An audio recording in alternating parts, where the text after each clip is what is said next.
to Her Path, the podcast for busy women looking for purpose, health, and happiness. And this week we are talking all about self-trust, which for me, this has been my particular topic. For me, it's been specifically doing what I'm going to say I'm going to do. We know that self-trust is a belief and confidence in your own abilities, judgment, and instincts. It's about having faith in yourself to make decisions, take action, and deal with challenges that come along effectively. Self-trust involves trusting your intuition. And yes, we're all born with intuition, with a strong intuition. And knowing your intuition and honoring it is what makes it grow stronger. It also involves your values and being true to yourself. And some points I want to mention about self-trust. It's rooted in confidence in your abilities and your strengths. It's believing in your capacity to handle whatever comes your way and to achieve your goals, knowing that you've got your own back and that you are your own best friend. Self-trust involves being honest with you and yourself and others and following through on your commitments and promises. It's about aligning your actions with your values and your principles. When you're truly aligned, your thinking, your feeling, your beliefs, and your actions, when they're all aligned, the seas part and nothing gets in your way. Self-trust requires self-awareness, knowing yourself, knowing your strengths and weaknesses, your desires and your limitations. And I feel like this really comes from spending time alone with ourselves. So many times we're distracted by phones and whatnot, but spending time with yourself really helps you to understand what your strengths and your weaknesses are. And when you understand yourself, it allows you to make decisions that are authentic and in line with your true self. Building self-trust involves resilience, the ability to bounce back from setbacks and failures. And it's about tuning into your gut instincts and other guidance to help you make decisions that's right for you. Tell me, ladies, what are you feeling about self-trust?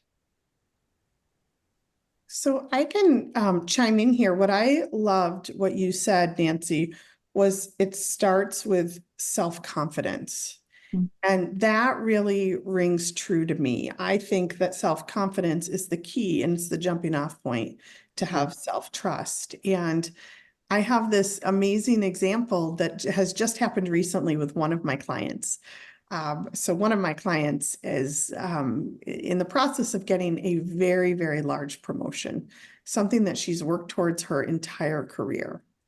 And as she was getting ready to get into the contract negotiation parts of this, we did a lot of work on preparing her from a self-confidence perspective and a self-trust perspective, making sure that she knew all the things that she wanted to advocate for herself, right?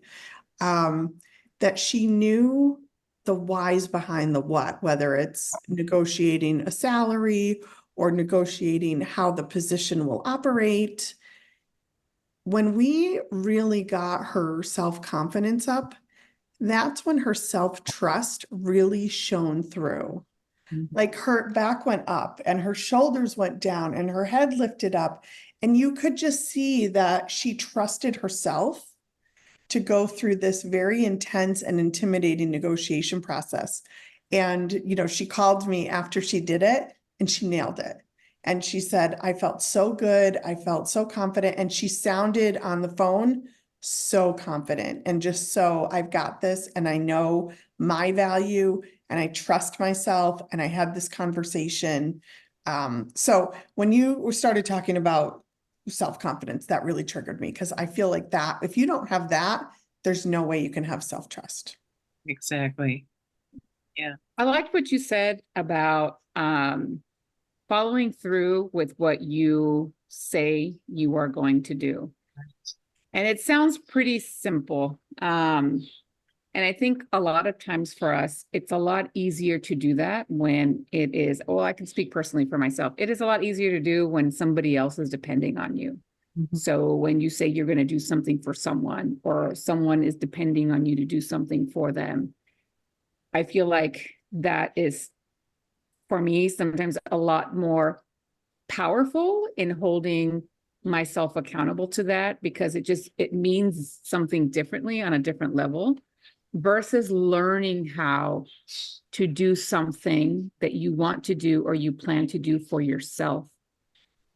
I think for a long time, we put ourselves last when it comes into the priority of where we lie in relation to all the other things in the world, in our life, and learning, at least for me, learning how to put myself first and following through with the things that I want to do for myself in all aspects, whether it's professionally, in my relationships, with the way I take care of my health, has really taught me how to trust myself.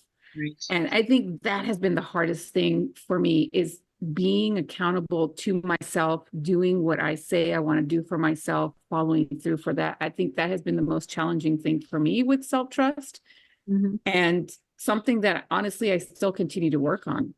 Right. Right. I used to always say, like, I'd go to bed at night and I'd say, like, okay, tomorrow I'm going to do blah, blah, blah. And then I'd wake up and it would be like, no, I don't want to do that. It's like, who am I waking up with? It's like two different people. One's making this decision and the other one is like, yeah, no, not today. Yeah, exactly. For me, I'm going to get up at, and I'm going to do a jog in the morning before going to work. And then that alarm clock goes off and it's like, the bed is wonderful. Let me just stay in here. And it's kind of like I chip away at a little bit of myself anytime I don't do what I would like to do for myself, because giving in to, I don't know, I guess you would call it impulses or indulgences in the moment, it feels really good. But then afterwards, I beat myself up because it keeps me from attaining a certain goal that I'm having for myself. Right. And I think for us, sometimes it's always a work in progress. And some people have that skill really honed in, where they say they're going to do something and they just like clockwork, like very structured about it. But for me, having my own back is something that I still have to work on, that self-trust to follow through with the things that in my mind are important to me, but following through with that for myself still continues to be something I have to be very aware of. Right. Yeah, I think it is a lot easier, like you said, Gabby, to do something when you've committed to somebody else, that somebody else is expecting you to show up and to do something. And it's so much easier. And I think that is one of many reasons why having a personal coach is so effective, because you have that built-in accountability that you're going to be accountable to your coach. You're going to show up for them. You're going to do what you said you were going to do, versus, having your own back and doing it yourself. It is so much harder. And it's, for me, like you said, just chipping away at yourself. When I don't do what I said I was going to do, it's just like beating myself up and just, walking away with my tail between my legs and feeling beat down and let down, and trying to get up, back from that is so much harder than if I could have more self-compassion. I think having self-trust, also you have to have some self-compassion in those moments too. It's a lot easier to pick yourself up when you're talking nice to yourself versus telling yourself, what a loser you are and how you didn't do what you said you were going to do. Right. So Yeah. I don't know if this seems like a new concept, the self-trust thing. Do you think most people know about it? Or let me ask you, what advice would you give to somebody who is this is a really new concept to them? With my clients, I see it a lot. Like, to me, self-trust is the opposite of imposter syndrome. And I see imposter syndrome with probably 90% of my clients. We talk about it all the time. And I will at some point say to my client, as we're working through imposter syndrome, why don't you trust yourself? And as we've been talking, I've been thinking a lot about that question. Why don't you trust yourself? And and lots of times clients are taken a little back by that they haven't thought about it in that sense, that imposter syndrome really is not trusting yourself.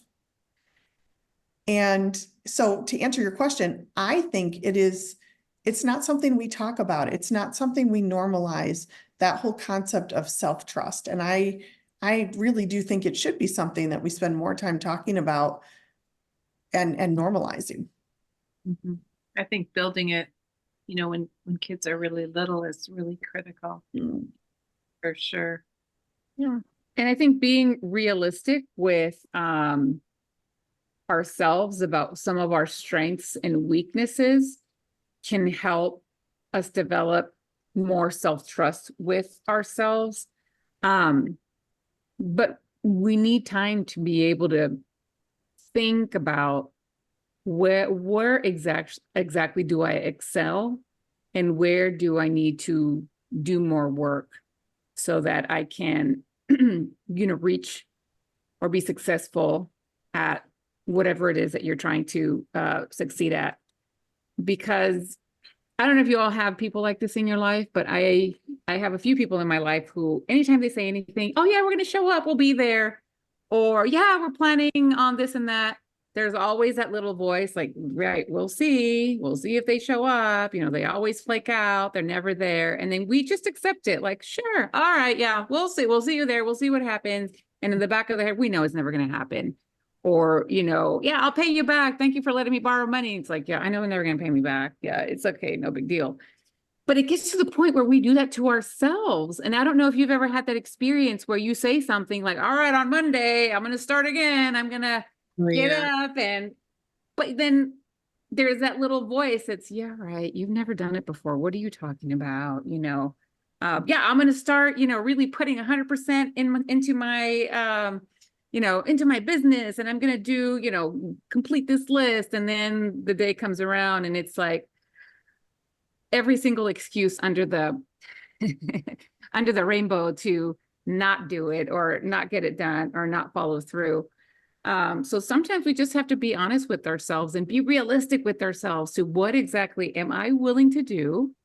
And how can I break that down into a way that is more doable for me so that I'm not so hard on myself and so overwhelmed and so paralyzed by the challenge that I instead do nothing?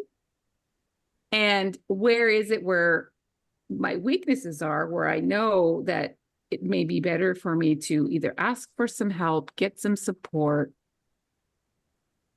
have someone else to join me on this mission so that over time I can have better results. But it takes some time to really stop and think about, is this something that I think I really can break down into small challenges that might be more doable for me? Or is it just wishful thinking? I'm saying this to myself with no real intention to follow through on it. Right. Right. How about you, Beth? Any advice to give somebody who's new to this idea? Yeah, I agree with Gabby, and just taking just taking one bite of the elephant. So, how that saying goes, when you're looking at something that you want to do for yourself, and being all gung ho, and it's always Monday. I don't know why Monday it is, but it's always on Monday that we're going to do these wonderful, great things. And all the things happen Monday, and then they always fall through the crack. But breaking it down into small steps. Like, let's say you want to run a 5K. You're not going to run a 5K on Monday, but maybe you can go for a walk around the block. And in that small moment of it being good enough. And that's where your self-talk comes in to help build that self-confidence and that self-trust, is when you're talking in a more positive light. As you're doing these small things, it builds that momentum. Training a small puppy with positive reinforcement goes a lot better than negative reinforcement and harsh treatment. And so think of yourself as a small puppy, and that you would want positive reinforcement for the small little things that you're doing. You know, you want to sit and stay, and you can only sit and stay for about 5 seconds, but 6 months from now, you might be able to sit and stay for a minute and a half. But that you got to that minute and a half from the small 5 seconds, like repeatedly over and over, and just moving the goalpost a little bit along the way the whole time, being your biggest cheerleader. I was just talking to someone today about losing weight, and they were discussing how they're taking, weight loss medication, and they're doing all the things, and they've been losing weight. However, in the evening, after everyone goes to bed, there's just this like voice where it's almost like an impulsiveness to like, oh, it's time to relax. And I relax by opening the pantry and getting out a snack. And then one snack goes into 2, goes into 3, goes into 4. And they were describing how it's almost like it's an automatic thing. And so in talking with them about making a plan for the future, they were basically expressing how they didn't really trust themselves to be able to follow through with a plan because they couldn't identify what it was that they were experiencing or feeling or thinking in the moment that was actually driving that need, that sensation to take a snack or to eat off plan or to overindulge.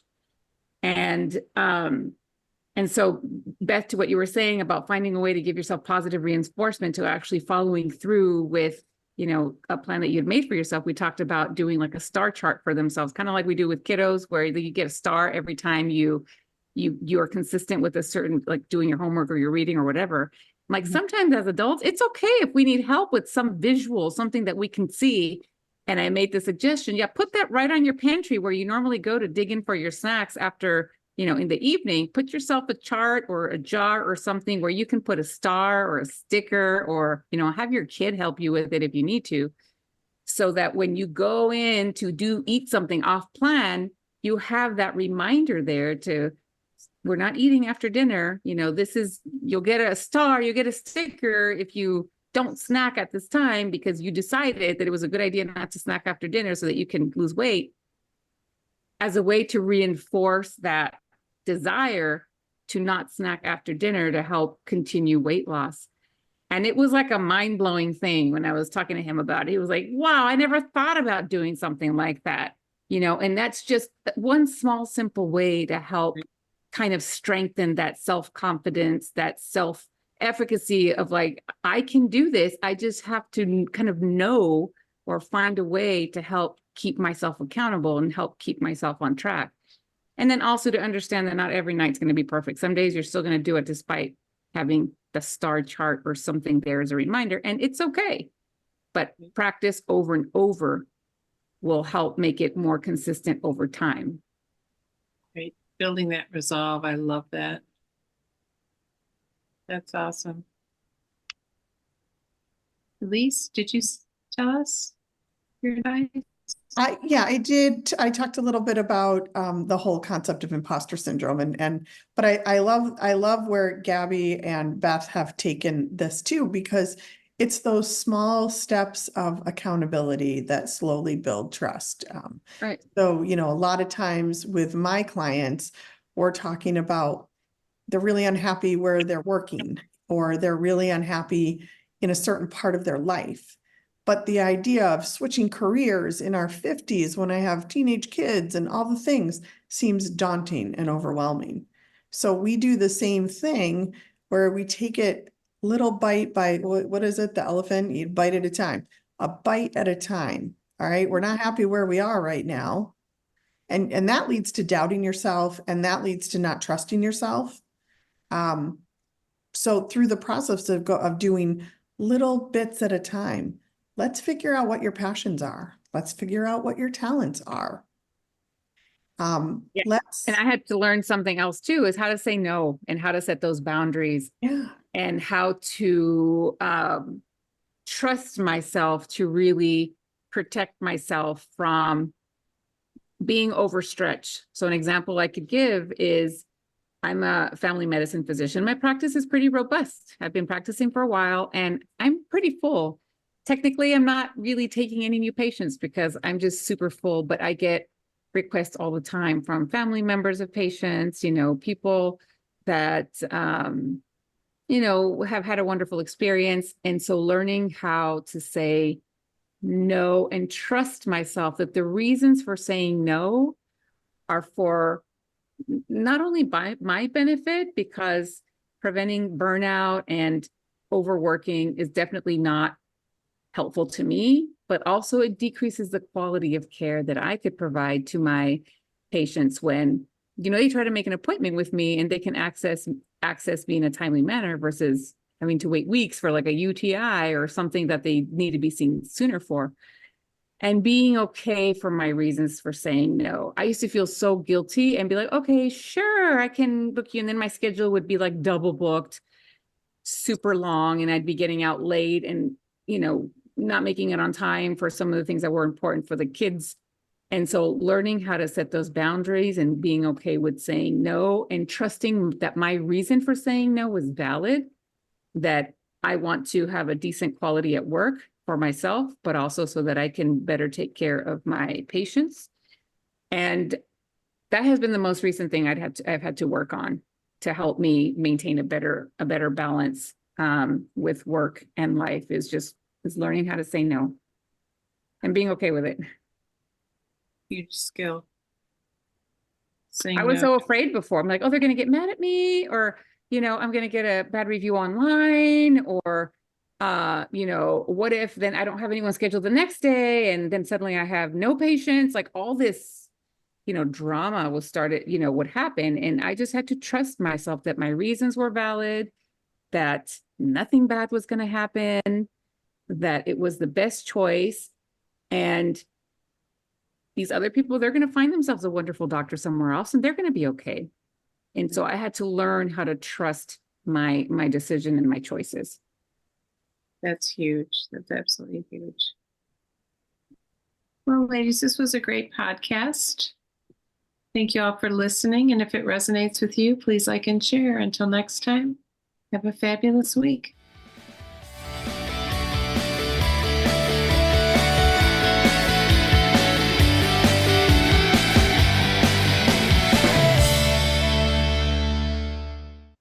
Hey, one more thing before we leave. This podcast is for informational and entertainment purposes only. We are certified professional coaches, but this broadcast is not a substitute for medical or psychological advice. Okay, thanks for listening. See you next week.